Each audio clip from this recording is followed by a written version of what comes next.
Hello everyone, myself Ravi, and today we are here to discuss something very important which is very crucial in today's world in the workplaces, that is the PoSH Act. And to throw some light on that, PoSH was basically introduced to make the workplaces better and safer place for everyone to work, and to throw better information and light on the same topic. We have Advocate Akshada with us. And so to give a little introduction of her, I would like to start from as she started her graduation in Dr. Baba Saheb College of Law from Nagpur, and then she went on to do her LLM from Nalsar, Hyderabad.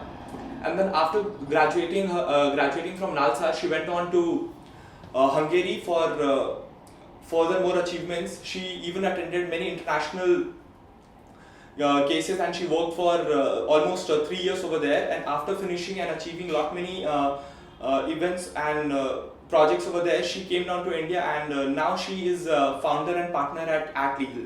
So I would like to welcome Advocate Akshada. Thank you. So ma'am, I would like to pose first question, that is, can you give a brief about PoSH Act? Yes. So, PoSH Act is basically enacted in India in 2013 when Supreme Court guidelines under Vishaka judgment was thrown at the government in 1997, and there was several years in between, almost 16 years, that the enactment was not in a place. But then there was a dire need, because women was more going out of home, having jobs, and handling both the responsibilities, personal and professional.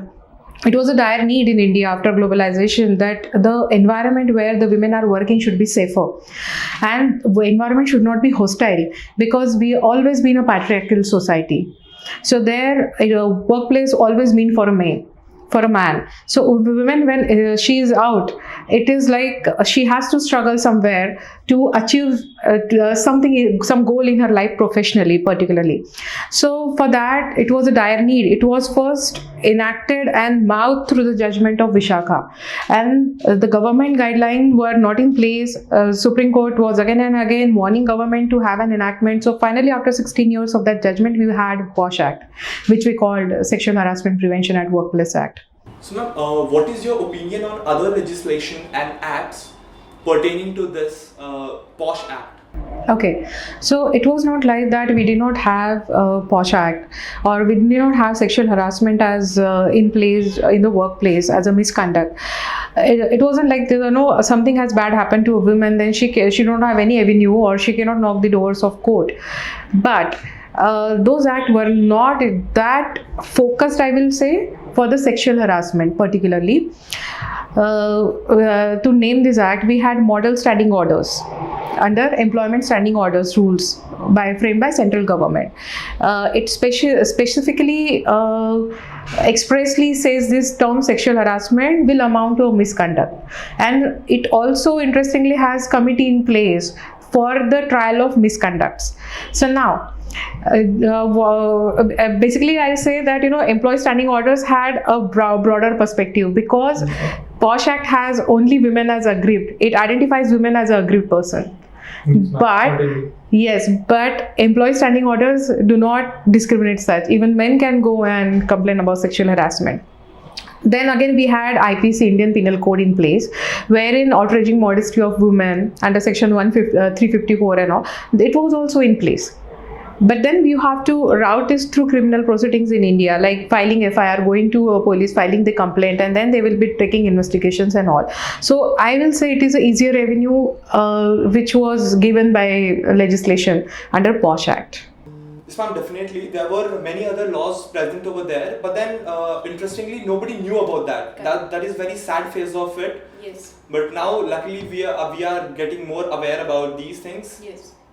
So moving on to the next question, ma'am, I would like to ask another, that is how PoSH came into existence and what are its post effects?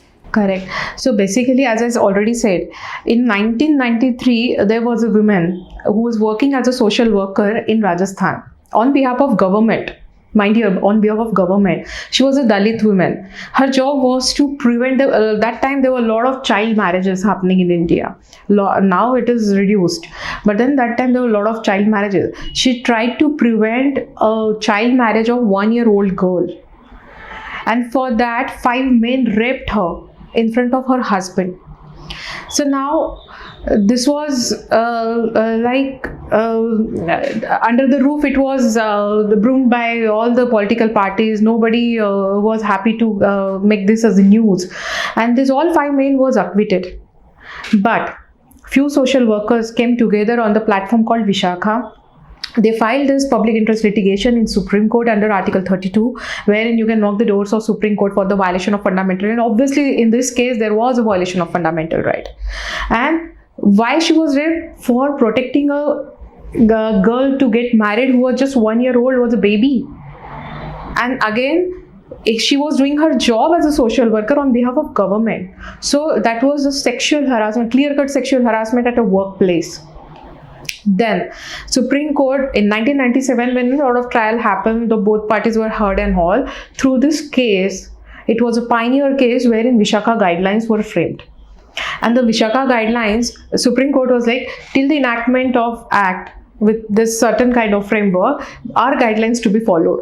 So for 16 years it went on as a bill, and no enactment was passed. When finally Supreme Court was furious and want the government to have this enactment in place. It's a high time in India to have such enactment in place.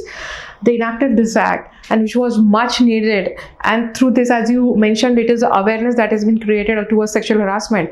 It was done through that act.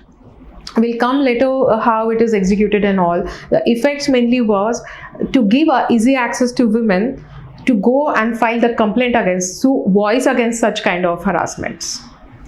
After listening to all these, how it came into effect, this awakes a sense of responsibility, that how careless and reckless the government was enacting on behalf of such an incident happening. So this was truly not appreciated by the citizens of the country. And I would say finally at least it came into enactment. But ma'am, throw some light on how it amounts, like what amounts to this sexual harassment at workplace. Okay. So sexual harassment has been always an enclosure definition, but it is not like it is limited to this. Section 2 of subclause N of this act gives us enclosure what are all amounts to a sexual harassment. It is any act, mixed conduct, implied or direct, namely like physical advances, physical contacts, demanding sexual favors, sexually colored remarks, then verbal, non-verbal, physical, any nature which carries a sexual favor, which demands sexual favors from a woman, is a sexual harassment. So I don't think this definition leaves any room, and there are going to be a thin line to decide on case-to-case basis whether this is a sexual harassment or not. It truly matters what is the intention that has been taken place while this misconduct has happened. So ma'am, on that note, after listening to this information, now this is the time to take a break. So let's catch up after the break. Sure.